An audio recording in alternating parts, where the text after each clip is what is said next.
Olá pessoal, tudo bem? Meu nome é Edmilson Migovski, sou médico e professor de doenças infecciosas e no vídeo de hoje nós vamos abordar o tema HPV. Nós já falamos sobre vacina contra o HPV e vamos falar um pouco mais sobre esse assunto que é muito relevante.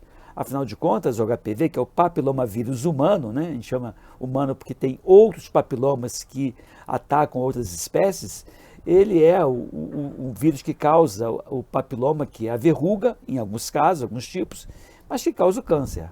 Para vocês terem uma ideia, 99,7% dos cânceres acometendo o colo de útero feminino, portanto, é provocado por esse vírus. É uma condição para a mulher desenvolver o câncer, ter uma infecção persistente pelo HPV. A gente vai responder nesse vídeo se as mulheres que já tiveram HPV se podem ou não ser vacinadas. Vamos falar um pouco da transmissão do vírus entre as pessoas e vamos também falar sobre o quadro clínico mais comum nas pessoas infectadas pelo HPV, tá bom? Fique aqui, fique bem.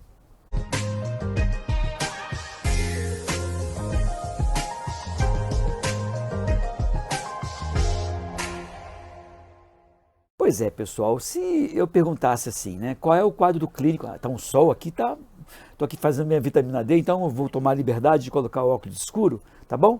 Mas vamos lá, para ficar assim mais confortável para mim. Mas se eu perguntasse para vocês, qual é o principal quadro clínico, né, do HPV em mulheres? A resposta seria não ter quadro clínico. Ué, como assim? Na verdade, a maior parte das mulheres que se infectam, né, pelo HPV, e a gente estima aí que entre brasileiros, 75% dos brasileiros e brasileiras já tiveram, estão ou terão o HPV, mas 90% evolui de uma forma autolimitada, ou seja, do jeito que a infecção veio, ela vai embora. Apenas 10% pode causar algum problema.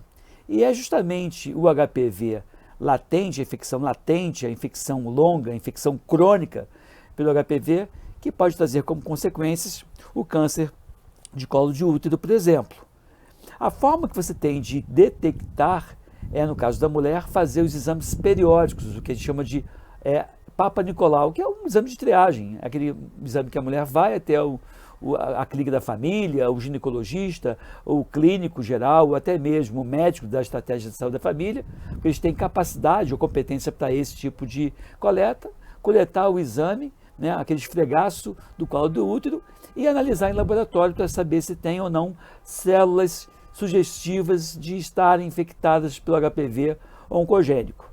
A gente sabe que tem mais de uma centena de HPVs que causam infecções em nós, seres humanos, né, e que existe aí cerca de 10 HPVs, mais ou menos, que causam o câncer de colo de útero. São chamados HPVs oncogênicos, ou seja, capazes de causar o câncer.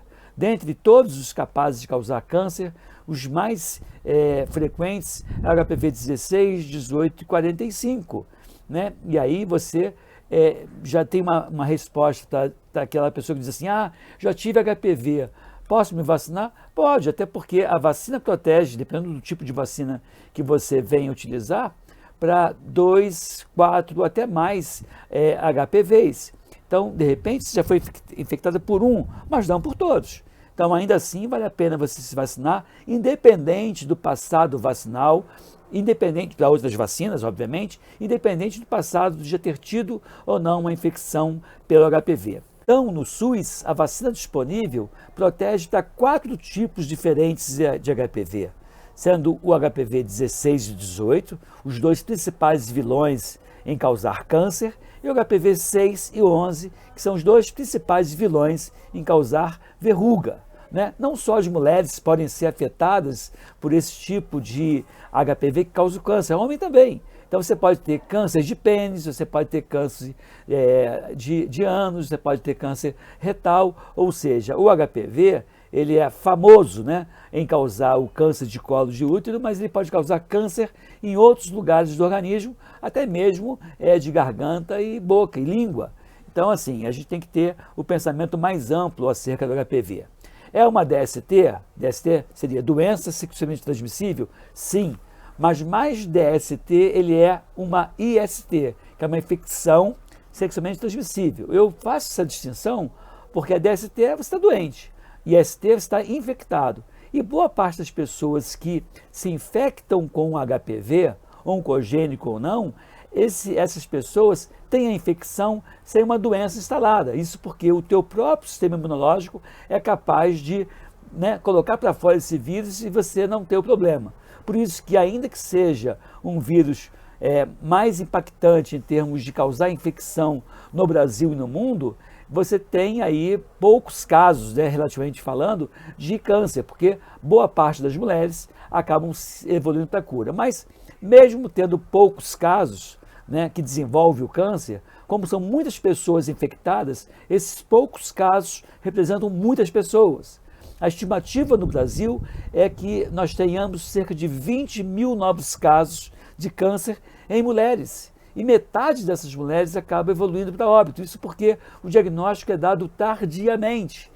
E por isso que é importante fazer o Papa Nicolau. Até me faz lembrar uma história que passou numa televisão dizendo que não podia ficar falando do Papa Nicolau porque não tinha que misturar religião com ciência. Né? E lembrar que Papa Nicolau é o nome do pesquisador que tem esse nome, que é um nome grego, e que descobriu que fazendo essa avaliação periódica, cada 6 meses, a cada ano, nas mulheres, poderia mostrar alterações nesses fregaços de colo de útero que sugeriam, né, a possibilidade dessa mulher estar com algumas lesões leves, moderadas e mais graves, né, apontando para o câncer ou a possibilidade de desenvolver câncer, sugerindo que o médico fizesse algum tipo de intervenção, até mesmo cirurgia, nessa mulher.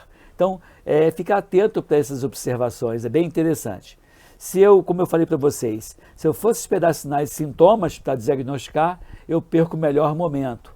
Agora, algumas mulheres relatam realmente sangramento, né? Relatam odor muito forte, e aí geralmente quando tem alteração clínica percebida pela mulher, geralmente é um quadro mais avançado. Por isso que é mandatório as avaliações periódicas na clínica da família ou no seu ginecologista para avaliar realmente se a pessoa tem ou não câncer. A gente sabe que do momento que você se infectou até ter a doença pode demorar anos ou até mais de uma década, que existem 2 picos da doença, um é na mulher jovem, com 20 a 25 anos, e depois o segundo pico lá na frente, e que a forma de transmissão é basicamente pelo contato. Por isso que, às vezes, a camisinha pode não ser suficiente. Naquela fase do vem cá meu bem, naquela fase do aquecimento, das preliminares, você pode tocar ou brincar e, nesse momento, passar pelo contato da sua mão infectada com a genitália da pessoa. Ou naquela fase que você faz os preliminares ainda sem a camisinha, sem a introdução, também pode transmitir. É um vírus que se transmite mais fácil até do que o vírus da hepatite B, do que o vírus que causa a AIDS, porque nessas situações, tanto da hepatite B quanto do HIV, o vírus se encontra na secreção. No caso do HPV, o vírus se encontra na mucosa ou na própria pele, daí a transmissão ocorrer de uma forma até mais fácil. E nem sempre a camisinha, que é uma ferramenta fantástica para a prevenção do HIV e da hepatite B, acaba não sendo muitas vezes suficiente para o HPV. Então, em termos de prevenção, a gente sugere, né, reduzir o número de parceiros, no caso da mulher, não fumar, múltiplas gestações também favorecem a instalação do HPV e, consequentemente, do câncer, avaliar periodicamente com o ginecologista, o médico da clínica da família, ou mesmo a equipe de saúde da clínica da família, a possibilidade de você estar infectada. E a outra ferramenta que é fantástica é realmente a vacinação. No Brasil, o Sistema Único de Saúde disponibiliza uma vacina, que é a vacina tetravalente, que eu já falei anteriormente, vale a pena repetir, que tem 2 HPVs que causam câncer, que é o 16 e o 18, que são os principais, e 2 HPVs que causam a verruga, que são os 6 e 11. É claro que você pode ter verruga por outros HPVs, é claro que você pode ter câncer por outros HPVs, por isso que, independente de você já ter tido ou não a infecção em algum momento da sua vida, vale a pena você se vacinar, mesmo que você esteja infectada, porque, lembre-se, você vai proteger para vários HPVs com a vacina.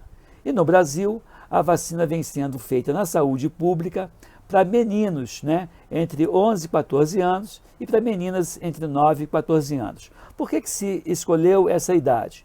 É que geralmente nessa idade é pouco provável que as meninas ou os meninos já tenham iniciado a sua atividade sexual, e mesmo que já tenham iniciado a atividade sexual, não tem problema, a vacina pode ser feita, mas a principal vantagem é que nessa faixa etária a vacina induz uma resposta imune bem melhor do que em pessoas com a idade mais avançada.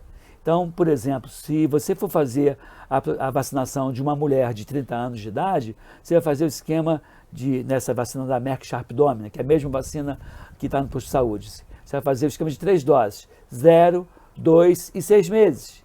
Em crianças até 14 anos, como a saúde pública vem preconizando, são 2 doses, 0 e 6 meses. Ou seja, em termos de saúde pública, é ideal que você economize doses da vacina, desde que essa economia não impacte em piora da resposta imune. Então, nessa faixa etária, a resposta imune é muito boa, por isso que se defende a vacinação já nessa idade. Nenhuma relação em tipo que algumas pessoas andaram falando, se eu fizer a vacina nessa faixa etária eu vou estar autorizando um vale, né, para ter atividade sexual de uma forma descabida e descontrolada. Não, nada disso. Tem outras vacinas que também são vacinas que impedem outras ISTs, outras infecções sexualmente transmissíveis, que a gente faz até mesmo no recém-nascido, que é a hepatite B, e nem por isso está estimulando ninguém a ter relação sexual. Então, consciência é muito importante.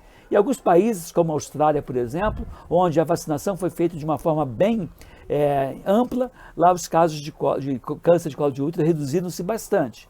Então, de novo, a ferramenta vacina, e aí, bom para a gente que essa vacina está disponível na rede pública, ela vem, né, ocupando o lugar de uma ferramenta fantástica na prevenção de doenças que podem causar doenças graves ou que podem realmente causar câncer, e esse é o caso do papilomavírus humano, ou, né, conhecido na roda aí na intimidade simplesmente por HPV.